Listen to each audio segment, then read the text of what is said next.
السلام علیکم ورحمۃ اللہ وبرکاتہ۔ آیت سورۃ الفلق مکیہ، اس کی آیات 5 ہیں اور رکوع 1 ہے۔ اس سورت کا ترجمہ تشریح مختصراً کرتے ہیں۔ بسم اللہ الرحمن الرحیم، اللہ کے نام سے شروع کرتا ہوں جو بے حد مہربان رحم کرنے والا ہے۔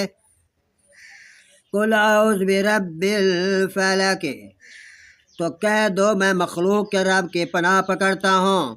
من شر ما خلق، اس چیز کے شر سے جو اس نے پیدا کی۔ ومن شر غاسق اذا وقب، اور اندھیری رات کے شر سے جب وہ چھا جاتی ہے۔ ومن شر النفاثات فی العقد، اور گروہوں میں پھونکنے والیوں کے شر سے۔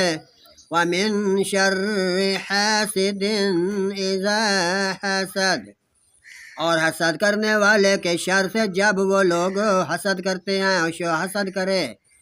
صدق اللہ العظیم و صدق رسولہ النبی الکریم۔